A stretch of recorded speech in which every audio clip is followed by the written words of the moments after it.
urban explorer right here at the corner of Shane and Leland. As I get ready to pan my camera to the right, we see Shane Street and Leland. And right now what you're looking at is the former high school called Frederick Douglass. And talking with some of the residents around here, it used to be called Newsom Elementary. Now this school was one of the schools that was on the chopping block some years back, a couple years back, that emergency financial manager Robert Bobb closed down. Now last Friday I went into this structure and took a whole bunch of pictures, and I had another camera and was taking photos. Now the photos that I took was basically showing what has happened with the gutting of a lot of these closed down structures throughout the city of Detroit. This is just one example. Now if you know anything about Shane, it's located over here on the east side. It extends all the way from I-94, where the Pole Town plant is, and it goes all the way back towards the Detroit River, down by Shane Park. Now this community used to be a thriving business district.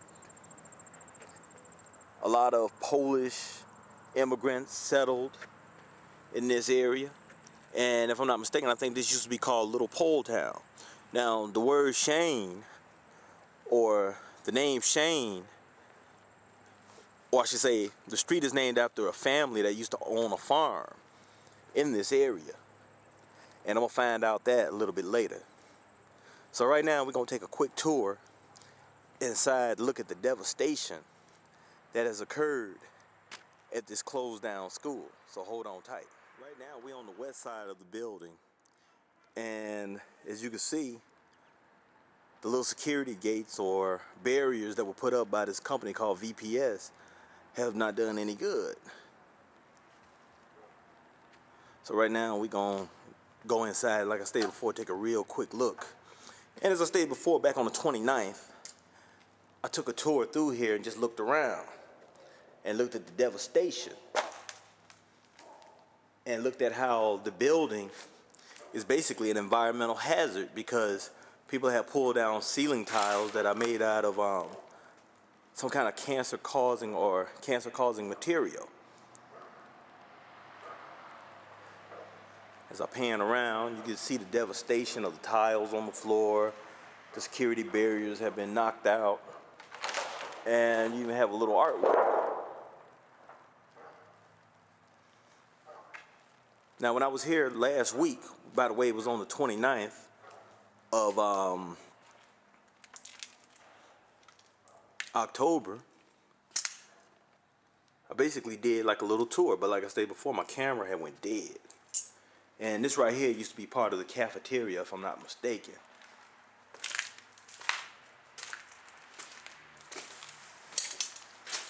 Now, I'm not going to go too far in, because one of the things that I found out is that in the basement is flooded.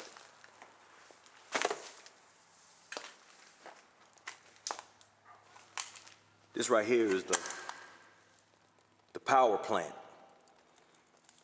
And as you can see, water is everywhere, and it's starting to sit and be stagnant.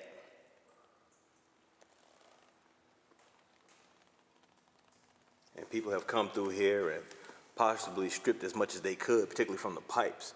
Now, if I'm not mistaken, I could be wrong, the pipes have been coated or insulated with asbestos. So I'm taking a real big chance of going through here myself.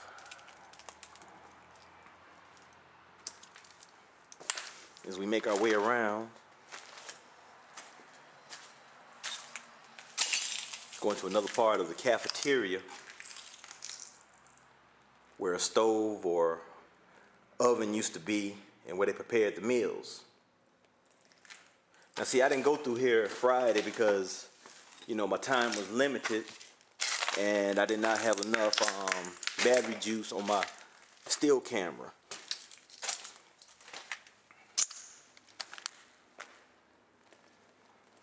See the holes in the wall where people basically was knocking out concrete and insulation to get to the wiring. This is just one section of the building that we're going to look at. And we see the stage.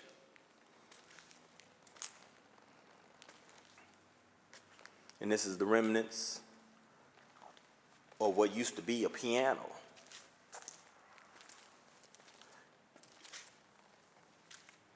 So right now we're going to go to the next room. Well, before we go to the next room, that was what caught my eye last week too, was that poster.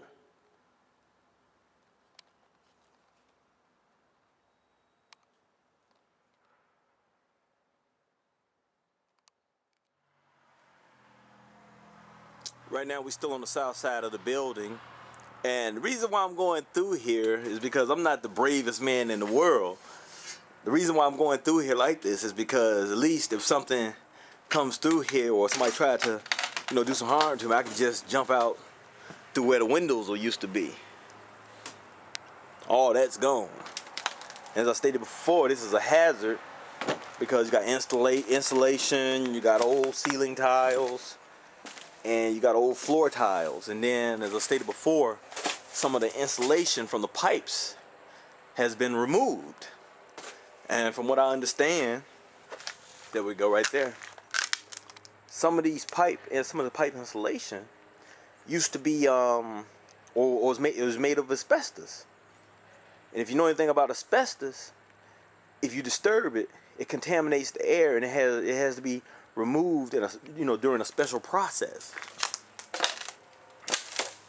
As we make our way east down this corridor,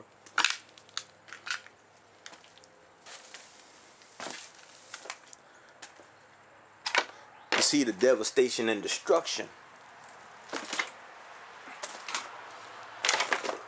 This is a door that leads to that stage, and I'm gonna go back in here real quick and show you what that poster says.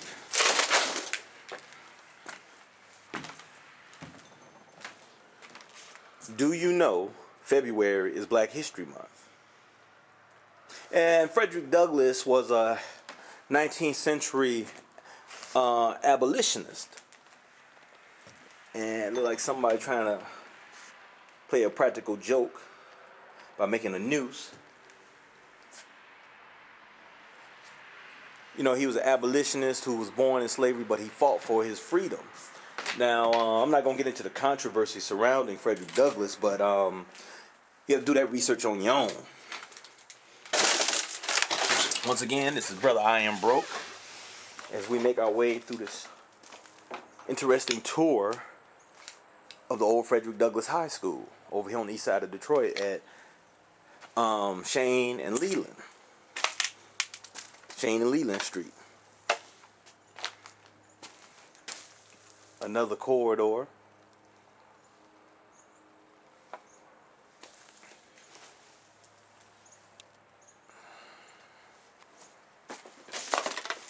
Gotta be really careful when you step through this stuff because it's real dusty.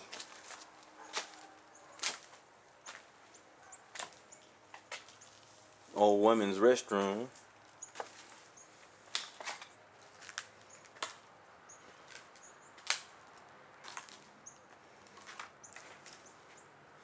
And what we're looking at is the north side of the building from the inside. Now when we're looking straight ahead is we're looking south. That's right, we're looking south. Down another corridor. Now last week when I was in here, I didn't go all the way down this way. What I did was I took another shortcut. Well, not a shortcut, but I went down in this corridor right here to take a look.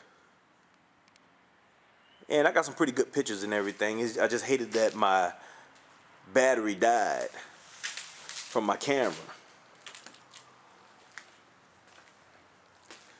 And as I stated before,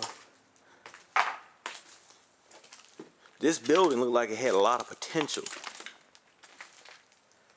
But, that's the thing about public education, the powers that be want to dismantle public education and basically privatize the whole system and open up charter schools. This is down that corridor.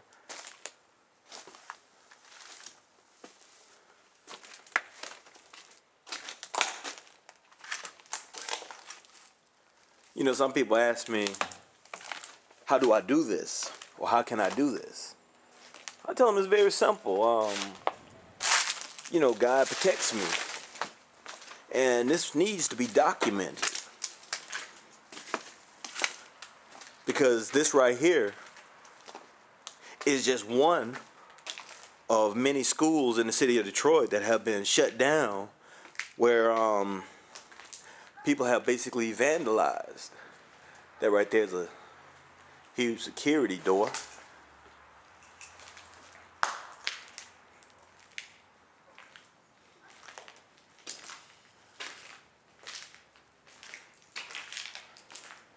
Right now we're coming upon the library.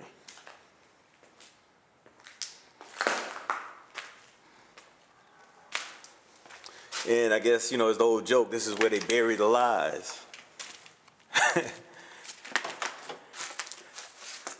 And we see the devastation once again all throughout this building, which has been closed down for like the last 2 years. And if I'm not mistaken, I think this was an alternative high school. And I could be wrong. See the peeling paint,